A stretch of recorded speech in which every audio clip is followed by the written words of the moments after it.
Hello, my friends. Jacob is here once again. It's another Tuesday. Whoa! I'm just happy because I actually can get this out to you because I have so many things going on. My schedule's changed up, but I gotta get the Tuesday show out, and especially this show because I didn't even know what I was going to talk about until I was feverishly researching all day today to find out that Minority Report is now like our life.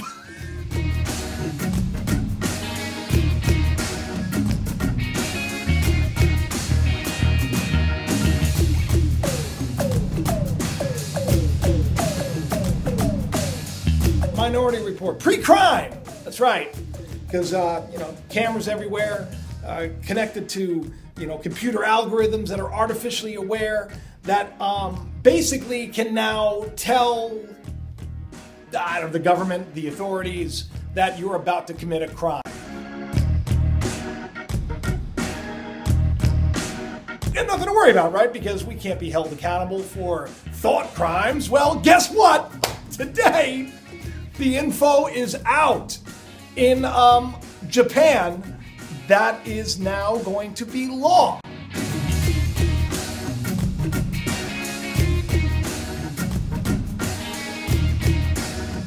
So I hope that you are buckled up for this show because it's getting really claustrophobic in here.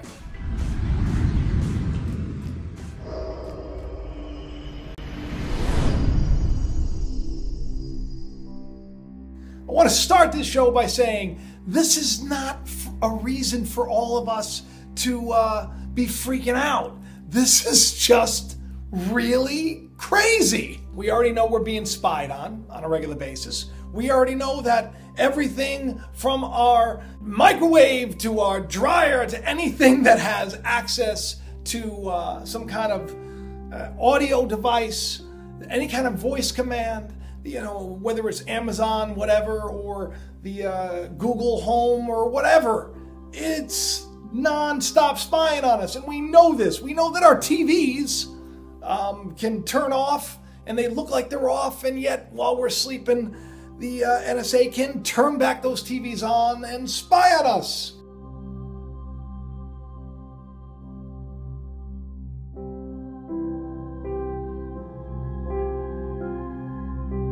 And if they're spying on us, well, that's not right and a little weird because most of us, I'd say the large majority of us don't have anything to hide, right? So that's where this stuff gets dicey because the system is set up so that there are cameras everywhere, that we're totally under surveillance. All of our info is all over the internet. Everybody knows everything there is to know about anybody. My wife, just because, the Dan loves to buy, and she goes onto that Craigslist, and she goes onto this Long Island shopping sites and this site and gets good deals. We get like a lot of amazing stuff. My wife is the queen of garaging. A lot of this stuff that people like to say it's all about the Illuminati, it's not. A lot of this is stuff that we just found when we go out because, we enjoy taking what people think is trash and turning it into treasure. The point of me saying this is that she actually wanted to buy a club chair, and within a short period of time, she knew everything there was to know about the guy that she was about to buy this club chair from. That's kind of spooky. We even found out the address. Now, it doesn't take a rocket scientist to understand that the Dan and myself, we aren't exactly detectives. So if we can figure out stuff like that from something simple like somebody's email address, well, let's just say there's enough out there about us online already that some kind of a computer, artificially intelligent algorithm can strew things together to a way to say that this person, because they really like this and they really dislike that, well, this person is probably going to commit a crime and then have you arrested for something that you may possibly in the future think about committing.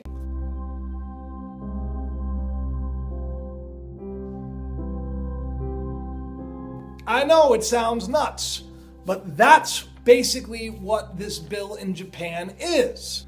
It's imposing this new sweeping pre-crime surveillance law right ahead of the 2020 Olympics. Okay, well, think about this for a second, people. We already have cameras everywhere, right? We already have our footprint everywhere.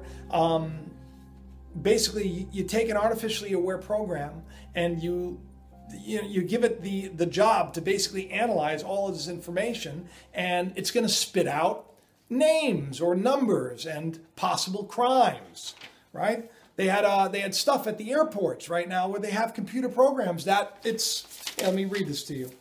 The Homeland Security moves forward with pre-crime detection. Now, this was back in like 2011. The Department of Science Technology has conducted preliminary research in operation settings to determine the feasibility of using non-invasive psychological and behavioral sensor technology and observational techniques to detect signs of stress, which are also associated with intent to do harm. So now you can be like walking through the airport, you can be just stressed out, and the computer can say, hey, that person is stressed out. You better watch out because they just bought some batteries and a pack of gum, and they also bought a magazine on weaponry, and they also bought a fan because it was hot on the plane, and they're going to make a bomb out of it. Because that's basically what could happen. Because everything from our purchases to what we do, this program looks at everything and analyzes all the data and then spits out the future. Or so these programmers say. There's a TV show about this. You know what predictive programming is, right, people? Okay, so there was already a TV show with an actor that I like, Jim Caviezel. I mean, this thing, also the guy from Lost, awesome actor. Forgot his name. I think he played Ben on Lost. That's all I know. But this show was about a machine that was plugged into everything that was spitting out people that were going to be murdered.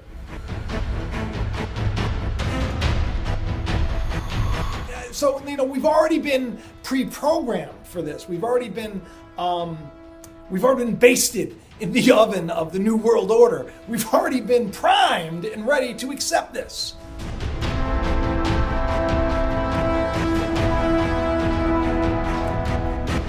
Because this is the next thing, pre-crime. And then you say, okay, no, Jacob, you're going a little overboard, right? That wouldn't happen. Well, the bottom line is China's doing it too, not just Japan. China seeks glimpse of citizens' future with crime predicting artificial intelligence.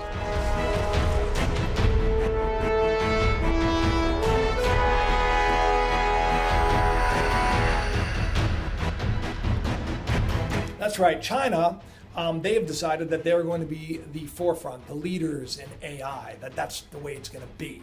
And one of the ways they're doing it, because China's already a surveillance state, is they're going to use the unchecked access to everyone's histories and social media footprints and everything, and it's going to seek into their future with technology designed to predict and prevent crime. And Li Ming, the Vice Minister of Science and Technology, said on Friday, if we use our smart systems and smart facilities well, we can know beforehand who might be a terrorist, who might do something bad. Okay, Japan. So the big deal is, obviously, we already know that we have the artificially intelligent programs that can predict things. We already have these programs everywhere that are already working right now. Biometrics is a big deal. I did a video called The Mark of the Biometric Beast. Check it out if you haven't, because it's hard for me to go into everything, but that video covers it.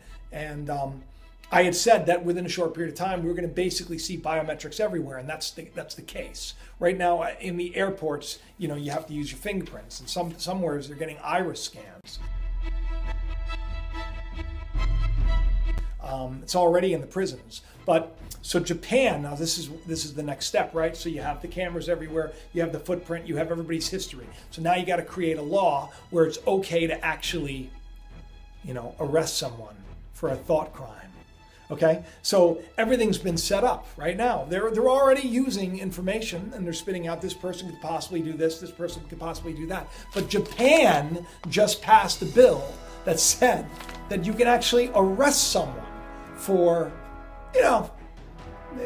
the plausibility that they may commit the crime. Maybe they mentioned they would do it or something like that.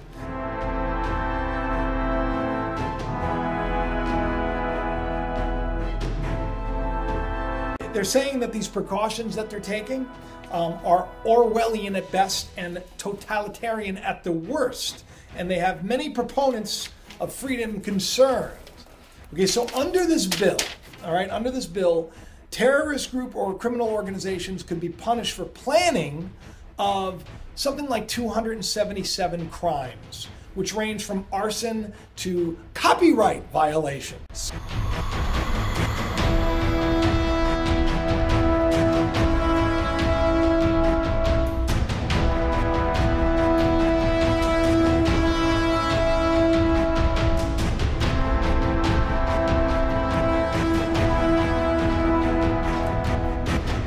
Critics say the legislation is vague and could lead to suppression of civil liberties and excessive state surveillance. You think? I mean, like Big Brother's bills that are already in place, Japan's latest move, they say, is a huge setback for privacy advocates who've likened this legislation to thought crimes, conspiracies, much more like the dilemma at the center of Tom Cruise's sci-fi thriller, The Minority Report, which I've already talked about.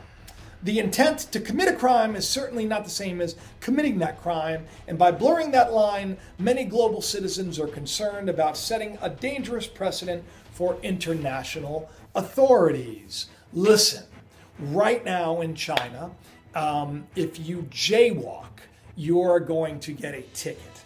I mean, these cameras and these programs are already basically the wardens on guard in many other countries. And shocker, they are on guard here too. It's just not widely accepted right now. It's not, a lot of this stuff happens on the down low, but it is a violation of our rights, and we do need to be vocal about this. We can't just sit back and allow, legislation to go ahead that would basically, maybe you talked about something, maybe you're thinking of writing a great novel and, you're doing research on, how bombs are made, or you're doing research on, best way to overthrow a government, but really you're doing like a history piece, and say you're just gathering this information, but the program that sees all this decides that, no, you're not a creative writer, and you're not writing the next great American novel. No, you're actually someone who is a terrorist. And see, now, this legislation that just passed in Japan, it's basically opening the door to this happening everywhere. And so that's why, when I saw it today, I thought, I got to get this out to everybody. I got to get everybody tuned into this, because this is a big deal. And it's crazy. That's why, I'm laughing during a lot of this, because it's just hard to believe that, I'm 46 years old, and in these short 46 years, I've seen the world just go upside down and wibbly wobbly and freaking out more in just the last couple of years than I have had in the entirety of my life before it. And I'm not just talking about things like the Mandela effect. I'm just talking about, the world is bonkers right now. So this just adds the cherry to the awesome piece of cake that is a police state, right? And we're under surveillance. We are basically on this reality show called life. So instead of getting all stressed out about all of this, let's take this as an opportunity, So, hey, maybe we are in some Big Brother show, right? Well, just be the star of that show. Be the game changer. Be the earth shaker. Be the one that does something to help another. throughout their life. Be someone that is a hero for all to see. Be someone who overcomes great odds and show that artificially intelligent computer program how awesome it is to be you and me. And let's not walk in fear. And let's get involved. I want to see a world that's free, people. And that doesn't sound like freedom to me.